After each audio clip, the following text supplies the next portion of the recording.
Hermanos, seguimos ahí en Efesios capítulo 6, donde hemos tenido durante prácticamente todo este año, ¿verdad? Una tremenda aventura. El Señor nos ha dicho cosas grandiosas en esta carta del apóstol Pablo a los Efesios. Hemos aprendido nuestra posición en Cristo, hemos aprendido el misterio de Dios en Cristo, hemos aprendido también que, ahora estamos estudiando esta última parte de la carta, ¿verdad? Donde el Señor nos ha hablado de que hay una guerra espiritual, y este fue el comienzo de esta última parte. No podemos estar pensando de que no existe tal guerra. Tú puedes ignorarla, pero el hecho de que tú ignores algo no significa que no está ahí.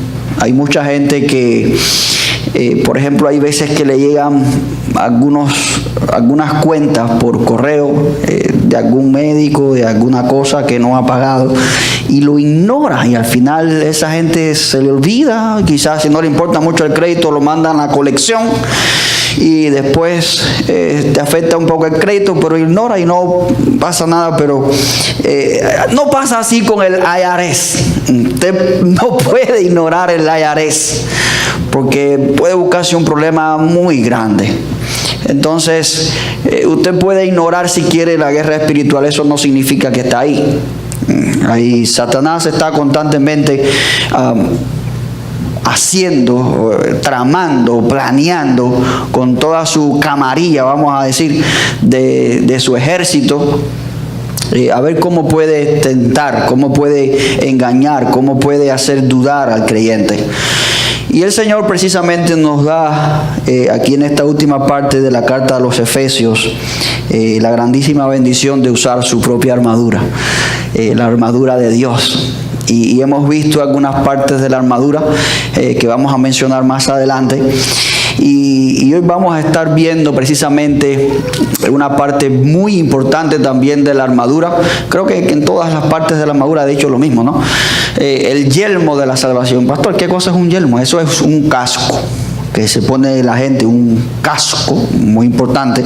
En el tiempo en que Pablo escribió esta carta, el soldado romano que lo custodiaba, o los soldados a los cuales él lo custodiaba, usaban su casco, porque ahí había protección contra piedras, había protección contra dardos, había protección contra palazos y una serie de cosas tremendas. Entonces el soldado romano necesitaba, o los soldados necesitan usar un casco como protección. La cabeza, el sistema nervioso central está ahí y puede perder el conocimiento si no tiene un casco puesto.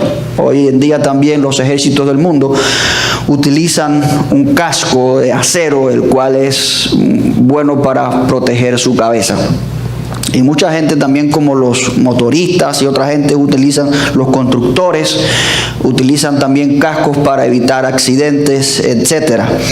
Y bueno, pastor, ¿para qué cosa sirve el casco en la vida espiritual? Bien, yo he escuchado testimonios de personas que han tenido en su vida anterior, han sido de la hechicería, la idolatría, la brujería, entre otras cosas, y otros que no lo han. Yo he escuchado testimonios de mucha gente que ha venido de allá hasta aquí, ahora son cristianos, y verdaderamente, constantemente Satanás está poniendo dudas. Y la duda precisamente es ahí. Todo su foco principal de Satanás es la mente del cristiano, la mente del creyente, que es donde tú piensas, donde tú analizas, donde tú profundizas en la palabra de Dios y tu conocimiento de la misma se hace grande. Si hay dudas, si hay tentaciones, si hay otras cosas, esto puede estorbar el conocimiento, puede estorbar tu avance hacia la meta de Cristo. nuestra antigua naturaleza continúa, dice Pablo, en nuestros miembros, peleando contra nueva naturaleza que hemos recibido de Cristo, y esto puede convertirse en un estira y ala continuo en nuestros miembros. Pero cuando nosotros nos ponemos el casco de la salvación, alcanzamos la seguridad de nuestra salvación, entendemos que nuestra salvación es eterna. Hay mucha gente que dice que la salvación se pierde, pero esto no es cierto, porque si la salvación se pierde, entonces no es eterna. Y ahí la palabra de Dios en Juan me enseña que la salvación es eterna. Dice, y yo les doy vida eterna. Si no, el Señor es un mentiroso si la salvación se pierde. Y sabemos que el Señor no es ningún mentiroso y estamos conscientes de eso. Hay mucha gente llamando ahora mismo allá afuera a lo bueno malo, y a lo malo llaman bueno. Entonces viven sus vidas de tal manera que para ellos no está mal emborracharse, para ellos no está mal drogarse, para ellos es normal estar en concubinato, para ellos no está mal estar con el esposo o la esposa del otro, para ellos no está mal estas cosas, y entonces pues viven su vida de esa manera, y no es correcto.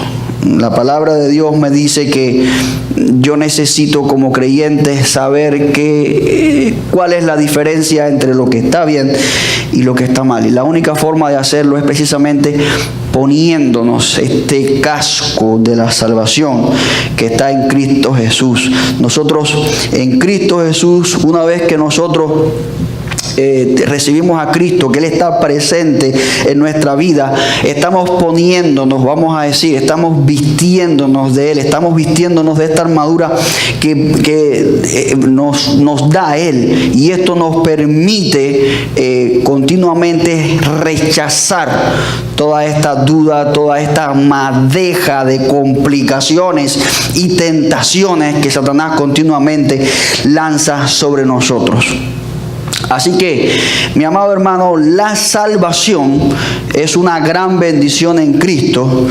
Cuidemos nuestra mente, porque ahí es donde valoramos la profundidad de esa bendición. La salvación es una gran bendición en Cristo. Cuidemos nuestra mente, porque ahí es donde valoramos la profundidad de esa gran bendición en Cristo. Vamos a orar. Padre bueno, te damos las gracias por darnos la grandísima bendición, Señor, de estar en tu casa, Señor, de leer tu palabra, de exponerla, Señor, de meditarla. Oh Padre, te rogamos, Dios mío, que tú nos lleves a través de este tiempo, Señor, con tu amor, Señor, con tu cuidado, con tu sabiduría. Dios mío, que nada de sabiduría nuestra, Señor, esté aquí, sino que, Dios mío, toda palabra que abre la boca de este servidor tuyo, Señor, sea tuya. Dios mío, yo no quiero estar aquí si tú no estás primero. Señor, sé con tu congregación, tu iglesia, Señor, hoy, para que al salir de aquí, Señor, no seamos más los mismos. Señor, rogamos tu enseñanza en esta tarde, en Cristo Jesús. Amén.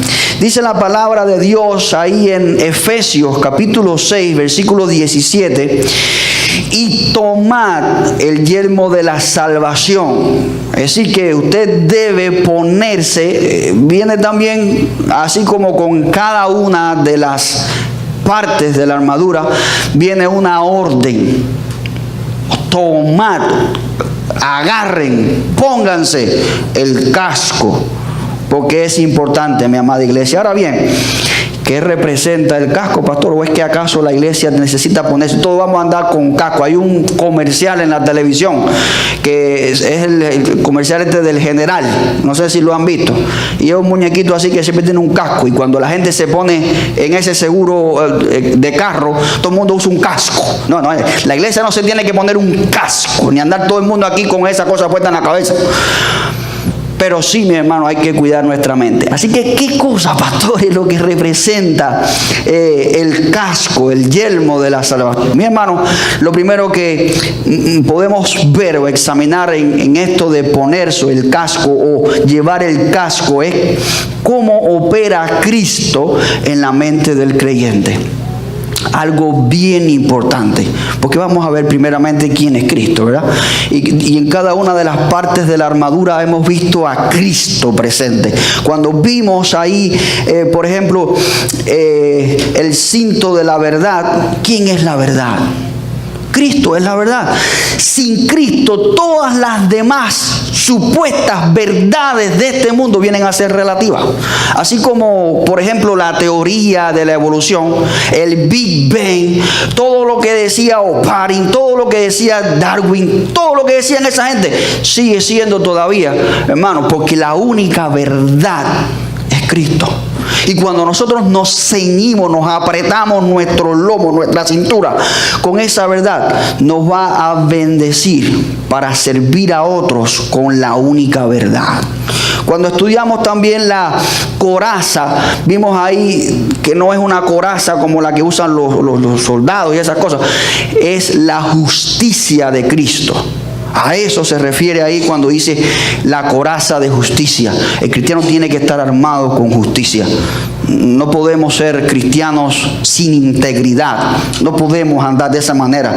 También vimos el calzado del evangelio de la paz. ¿Y quién es la paz? ¿Quién es el príncipe de paz? Cristo es el príncipe de paz. Vimos así el escudo de la fe. Que quien dice la Biblia que es el autor y consumador de la fe, nuestro Señor. Hoy vamos a ver entonces el yelmo de la salvación. Y cuando hablamos de la mente, como dice ahí en Corintios, nosotros tenemos la mente de Cristo. ¿Y qué cosa es, pastor, tener la mente de Cristo? Hermanos, tener la sabiduría de Cristo.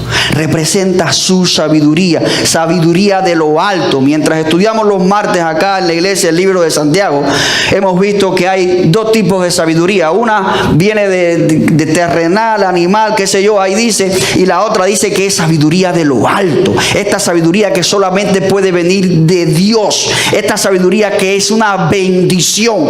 Esa sabiduría es la que yo quiero hablarles hoy. Sabiduría de Cristo. Me llama mucho la atención que cuando Cristo estaba acá en la tierra en forma humana, dice que tuvo un conflicto con algunos eruditos de aquel tiempo y le hicieron una pregunta: ¿con qué autoridad tú sales, tú haces estas cosas? La respuesta del Señor Jesús fue una pregunta. Bueno, díganme entonces ustedes, ¿de dónde es el bautismo de Juan? ¿Del cielo o de los hombres? Miren, y tú vas a decir, bueno, ¿qué tiene que ver eso con la autoridad que él hacía las cosas? ¿Y qué tiene que ver eso con sabiduría? Hermanos, miren, con esa simple pregunta, Jesucristo puso en jaque mate, voy a decir así mismo, a los eruditos, a los científicos, a los maestros, porque muchas veces nosotros pensamos que esa gente eran gente ignorante, gente que no sabía dónde estaba parada. Muchas veces nosotros pensamos, los escribas y los fariseos, esa gente no sabía dónde estaba. No, esa gente sí sabía. Esa gente eran los religiosos más religiosos que había en aquel tiempo, y eran la gente que más sabía acerca de las cosas que decía el Antiguo y que dice el Antiguo Testamento. Y Jesucristo, con una simple pregunta, los pone a temblar. Hay sabiduría en Cristo. Jesucristo pone en jaque a aquella gente. Ahí en Marcos capítulo 11, versículo 27, Él les lanza esa pregunta. Entonces nosotros, la iglesia, no podemos prescindir, no podemos evitar tener sabiduría, no podemos evitar tener la mente de Cristo. Cuando nosotros vamos a hacer un determinado ministerio, es necesario que tengamos sabiduría, que conozcamos la palabra, que conozcamos la Biblia, que el libro que nos ha dejado nuestro Dios con toda su palabra escrita, lo que nosotros necesitamos saber, que hermanos, nosotros lo escudriñemos, lo leamos. Porque ahí está la sabiduría que tú y yo necesitamos para cualquier tipo de ministerio en la iglesia. Me llama mucho la atención que en Hechos capítulo 6, cuando comenzaron a dar problemas las viudas y los huérfanos, y no había quien sirviera porque todo el mundo quería hacer las cosas más importantes, todo el mundo quería convertirse en maestro, y desatendieron a las viudas y a los huérfanos. Entonces ahí los apóstoles dijeron: ok, búsquense a hombres que sean sabios, vamos a decir, porque esa fue uno de los requisitos, que fueran sabios para que hicieran el ministerio, para que comenzaran a hacer la obra dentro de la iglesia. Y un requisito era que fueran sabios. No cabe en nuestra mente que vamos a mandar a alguien a hacer un trabajo y vamos a escoger a alguien que verdaderamente su mente está puesta en las cosas del mundo. Su mente todavía no ha sido desarrollada en la palabra de Dios. No ha sido perfeccionada en las cosas del Señor. Porque muchas veces, lejos de ayudar, lo que hacen es estorbar. Por eso es un requisito importante que nosotros cada día, tú y yo, nos vistamos con la mente de Cristo. Y esto hace que nosotros seamos más sabios. El simple hecho de conocer la Biblia nos hace sabios.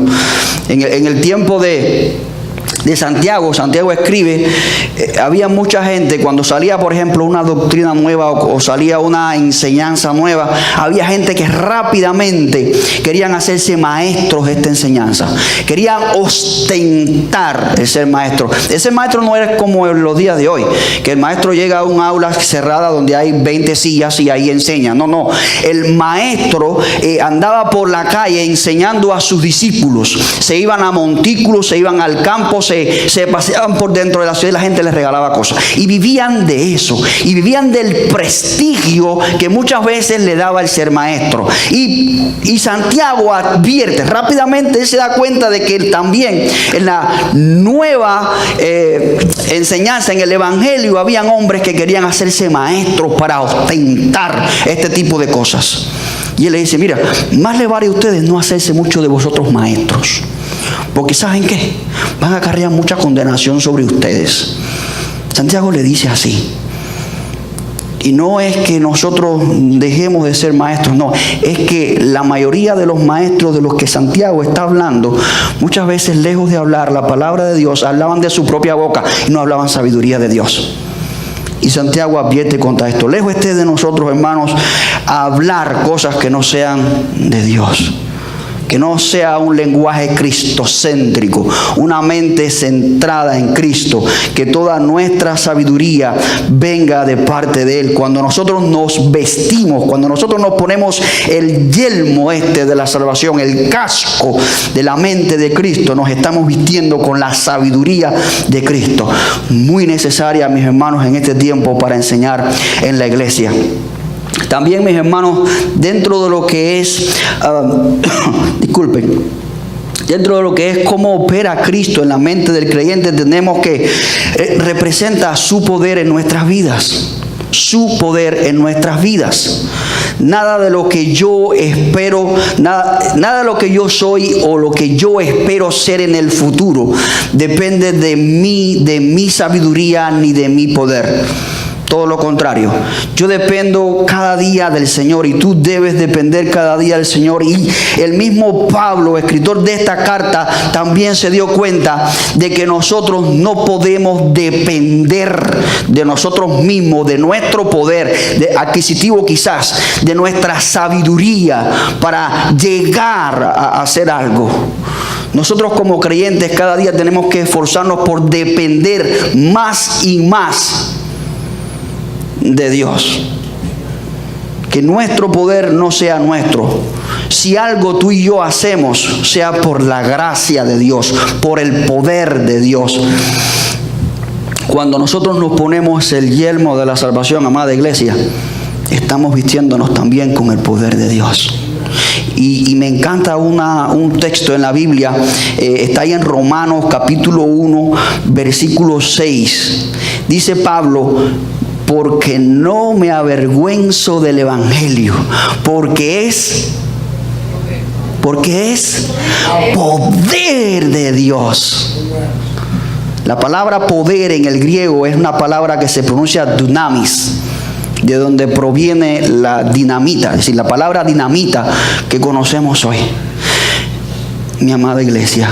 Entonces es un poder que cuando tú utilizas la dinamita, es decir, cuando los ingenieros y los, qué sé yo, esa gente que utilizan la dinamita, la ponen en los determinados lugares, en una montaña, por ejemplo, tienen que hacer un agujero.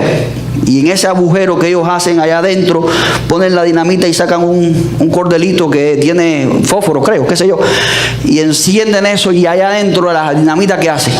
Adentro de la montaña, ¿qué hace? ¡Bum! ¿Verdad? Bien, el Evangelio es ese mismo poder de Dios en nosotros que explota desde allá adentro y comienza a afectar desde allá adentro toda nuestra vida hasta nuestro exterior. Y la gente va a ver el poder de Dios en nosotros cuando nosotros dejamos que Dios haga eso en nosotros por su poder, mi amada iglesia, no por el poder de nosotros. Una segunda cosa que me gustaría añadir aquí con respecto al yelmo de la salvación, mi amada iglesia, es cómo cobra efecto eso en nuestra vida. Ya conocemos que hay sabiduría de Dios, ¿verdad? ¿Cómo afecta eso en la mente del creyente? El poder de Dios, la sabiduría de Dios, pero ¿cómo yo lo activo? Porque aún la dinamita, cuando tú la pones adentro, tú sola ahí adentro no hace nada. Tú tienes que activarla, encenderla. Igual nosotros, ¿qué hacemos con el casco? Pastor, bien, mis hermanos, nosotros activamos todo esto en nuestra vida, primeramente a través de nuestra lectura de la palabra de Dios. Miren, si usted no lee la Biblia, usted no va a activar la mente de Cristo en usted, porque entonces su conocimiento de la Biblia va a ser mínimo. Mi amado hermano, usted necesita leer la Escritura. Hace algunos años escuché una historia de una señora que era ciega, y esta señora aprendió a leer la Biblia en braille, escuchaba la Biblia y aprendía. Entonces nosotros que tenemos buena vista, los que tienen buena vista, ya la mía se va a veces apagando un poco y cada día esto se me hace más oscuro. No sé si es que falta un foco aquí. Pero lo cierto es, mis hermanos, que nosotros necesitamos leer la Biblia, la palabra de Dios. Al principio de estos sermones había dicho que la armadura de Dios no es algo que yo busco en una tienda, no es algo que encuentro en la esquina, ni intercambio por dinero, ni tampoco me lo gano cuando corro una maratón, ni nada por el estilo, sino que la armadura de Dios está ¿dónde? ¿La activo dónde? Leyendo las Escrituras, estudiando la palabra de Dios. Sobre todo para este yelmo de la salvación, yo necesito cuidar mi mente leyendo las Escrituras. Mis hermanos, la palabra sabia de Dios es suficiente para cuidar todos nuestros pensamientos. Si tú todavía no eres creyente, si tú todavía no eres un cristiano, si tú todavía no te interesas quizás mucho por la lectura de la Biblia, que tú no le encuentres sentido a esto que yo estoy diciendo. Pero si a ti te gusta cuidar tu mente, si a ti te gusta cada día que tus pensamientos sean más con el Señor, es muy probable que tú te estés comiendo la Biblia. Es muy probable que a ti sí te interese cuidar tu mente, cuidar tu sabiduría, llenar tu vida de la palabra de Dios. Cristo estaba lleno de la palabra de Dios. Él pudo fácilmente decirle a Satanás cuando lo tentó allí en el desierto: mira, como está escrito, mira, como está escrito, mira, como está escrito. En ningún momento dijo, porque yo. En ningún momento, sí, yo soy. En ningún momento él dijo, yo puedo. Él dijo, mira, como está escrito. Él conocía la palabra de Dios. Él conocía. Me llama mucho la atención que mucha gente no sabe dónde se metió Cristo entre los 12 y los 30 años. Mucha gente dice que fue para la India a estudiar el hindú. Otros dicen que fue a no sé dónde a hacer no sé qué. Y la Biblia me dice, sí, claramente dónde estaba Cristo cuando Él tenía entre 12 y sus 30 años. La Biblia continuamente dice que y crecía en sabiduría para con los hombres y con Dios. Cuando ahí lo identifican en la palabra, cuando aquí en los evangelios lo identifican como, ¿no es este el carpintero? Una persona no aprende un oficio en 3 días. Este era su oficio y la gente lo conocía como el carpintero. Así que él no fue ni a la India a estudiar hindú ni a estudiar ninguna cosa. Estuvo ahí estudiando la Biblia. Y la Biblia dice que conocía a Dios y la gente lo conocía a él porque era ávido lector de las Escrituras. Y otra cosa muy interesante, nadie se para en una sinagoga a leer la Biblia a menos que sea parte fundamental de ella. Y dice que le dieron a leer nada más y nada menos que el rollo del profeta Isaías. Entonces Cristo no estaba en ningún lugar por ahí, como dicen. Él estaba ahí en su pueblo haciendo lo que tenía que hacer, aprendiendo, enseñando. Eso es lo que él estaba haciendo. Y nosotros, mis hermanos, ¿qué estamos haciendo? Estamos leyendo la palabra de Dios, estamos siendo ávidos lectores de la Biblia. El conocimiento y la sabiduría, mis hermanos, no vienen a nosotros quedándonos en la casa acostados, sino yendo a la escuela. Es decir, el conocimiento intelectual regular de este mundo, tú no lo adquieres de esa manera. Un niño desde que tiene sus 5 o 6 años que comienza la escuela ya comienza a aprender a seleccionar las figuras geométricas, a poner palabras, etcétera, hasta que ya finalmente se convierte en un matemático, en un ingeniero, un doctor, un qué sé yo, ¿verdad? Bien, en la Escritura es lo mismo. Poco a poco vamos creciendo en ella, pero no es en nuestra casa con la Biblia cerrada mirándola. Usted no va a aprender de la Biblia así. Usted tiene que agarrar la Biblia, abrir su Biblia y comenzar a leerla. Si no, usted nunca va a aprender la Escritura. Si no, usted nunca va a aprender lo que dice la palabra de Dios. La Biblia dice que la fe viene por el oír y el oír por la palabra de Dios. Eso me quiere decir a mí que de alguna manera, mis hermanos, si alguien tiene fe es porque ha escuchado, es porque ha entendido. ¿Y ha entendido qué? Que una persona ha estado enseñando la palabra de Dios, la predicación de la palabra de Dios. Así es como aprendemos, mis hermanos, leyendo las Escrituras. Así es como activamos, cobra efecto ese yelmo de la salvación en nosotros. También se produce mediante la oración, mi amado hermano. Tanto la lectura de la Biblia, tanto como la oración, son disciplinas espirituales que tú y yo necesitamos poner en práctica cada día. Y no se trata de que tú digas, bueno, yo voy a orar por una mesa para mi casa. Y todos los días tú oras. ¿Y estás seguro que eso es lo que Dios quiere que tú ores? Yo voy a orar todos los días por un carro. ¿Estás seguro que eso es lo que Dios quiere? Mira, la Biblia dice que nosotros tenemos que orar según el Espíritu. Tenemos que dejar que el Señor hable a nuestro corazón y el Señor nos va a llevar a la oración que nosotros tenemos que hacer. Pero si no leemos la Biblia tampoco vamos a saber. Y si no oramos, mucho menos todavía vamos a tener una buena comunión con el Señor, mi amado hermano.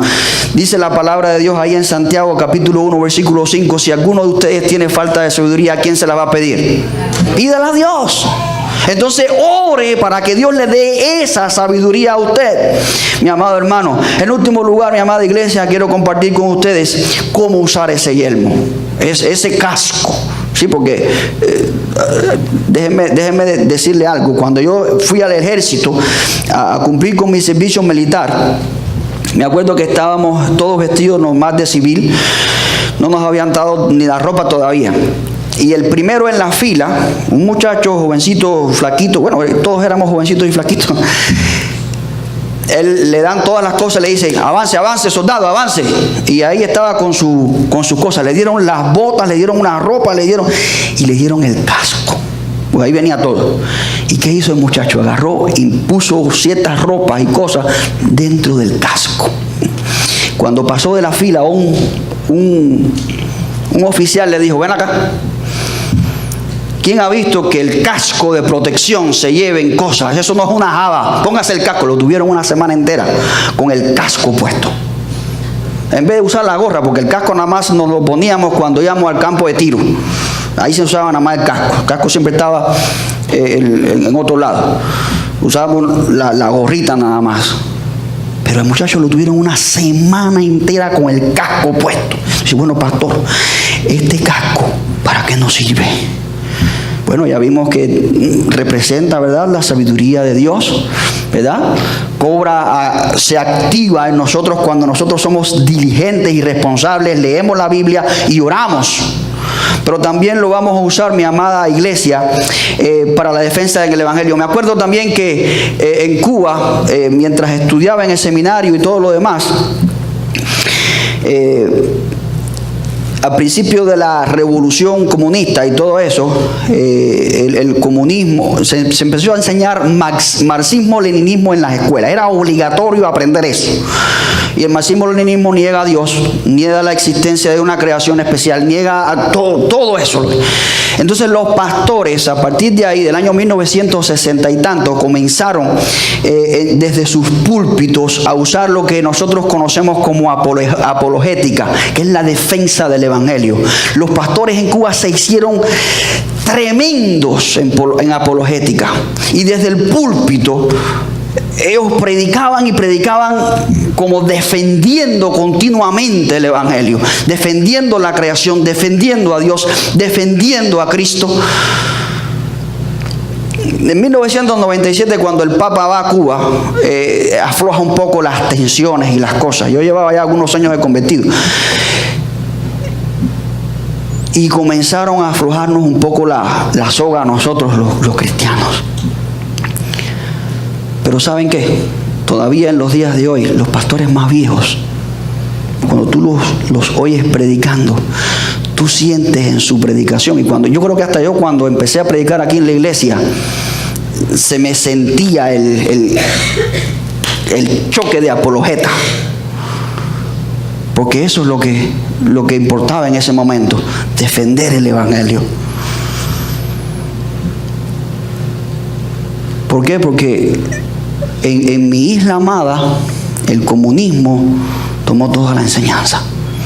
Pero así como mi isla amada, hoy hay lugares en el mundo, y quizás aquí no hay comunismo, pero aquí hay una carnalidad, hay una egocentricidad, hay una falta de tantas cosas, y hay una enemistad contra Dios horrible. ¿Y saben cómo lo hacemos? ¿Saben para qué nos sirve el casco, la sabiduría de Dios? Para hacer frente a todas estas cosas. No para defender a Dios, sino para defender lo que tú y yo creemos. Como dice también ahí en la escritura, en 1 de Pedro 3:15, mira, tú tienes que estar listo, tú tienes que estar preparado para dar defensa de tu esperanza en todo momento, de todo aquel que la demande. Tú tienes que estar preparado. Porque si no, cualquiera viene y te puede hacer cualquier cuento. Y tú puedes quedar, bueno, sí es verdad que la evolución tiene sentido porque los científicos, y tú ves gente vestida de blanco y tú dices, wow, esa gente son inteligentes. Y tú los ves rodeados de computadoras y una oficina grandísima y no sé qué, y tú lo ves así. Tú dices, no, esa gente tiene razón en lo que están diciendo. Y verdaderamente, hermano, nosotros tenemos que estar listos para dar defensa de lo que tú y yo creemos, que es real, que está en nuestras vidas y que ha hecho un cambio extraordinario en lo que nosotros somos. Tú tienes que estar listo para dar defensa del Evangelio. Para eso sirve el casco de la salvación, mi amada iglesia. También el enemigo se ha hecho en nosotros muchas veces fortalezas. Y usamos el yelmo de la salvación para derribar todas esas fortalezas. ¿Y qué cosa es una fortaleza, pastor? Bien, la fortaleza es donde antiguamente se hacía un castillo lleno de piedra con una fosa llena de cocodrilo, y ahí tú te podías poner y ahí estabas seguro. Allá adentro tú estabas seguro y de adentro no te podían sacar. A veces la gente se moría allá adentro de hambre, pero nadie podía sacarlo, nadie se podía meter ahí. Pero vamos a verlo del otro lado también. Cuando alguien quería atacar a los que estaban del otro lado, no se podían meter. Y esas mismas cosas las hace Satanás en nosotros. Las hace Satanás en la gente. Y él se hace de estas fortalezas. Y no hay quien nos saque de ahí adentro. Entonces, cuando nosotros nos ponemos el yelmo de la salvación, cuando nosotros nos ponemos a Cristo encima nuestro, mi amada iglesia, tiene que salir. Tiene que salir. ¿Y cuáles son las fortalezas que puede ser Satanás en nosotros, pastor? Bien, ideas, y voy a ir desde la más complicada hasta la más simple, mi amada iglesia. Usted puede decir, bueno, Cristo verdaderamente fue un hombre, y puede poner la duda. O otras fortalezas que Satanás puede engañar a la persona. Bien, mira, chico, tú para ser cristiano no tienes que ir a la iglesia todos los días. O mira, chico, no te preocupes,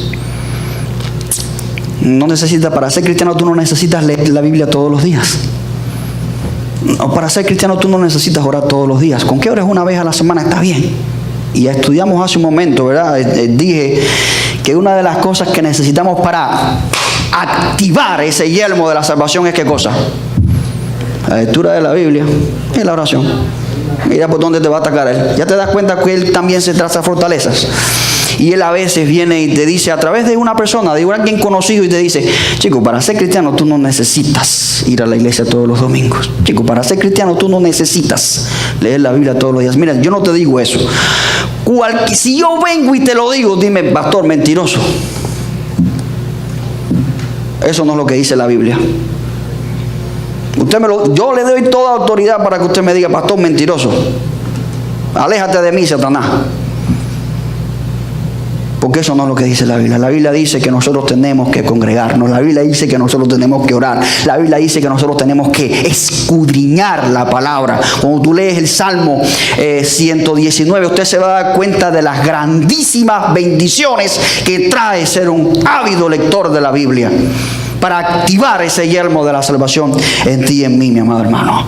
Así que, mi amado hermano, el yelmo de la salvación representa a Cristo, su sabiduría, su poder. El yelmo de la salvación también cobra efecto en nuestras vidas cuando nosotros oramos, cuando nosotros leemos la Biblia y usamos el yelmo de la salvación para dar defensa de la fe que tenemos y de la esperanza que tenemos en Cristo Jesús, así como también para derribar esas fortalezas.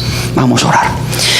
Señor Dios Todopoderoso, te damos las gracias por darnos la bendición, Señor, de leer tu palabra.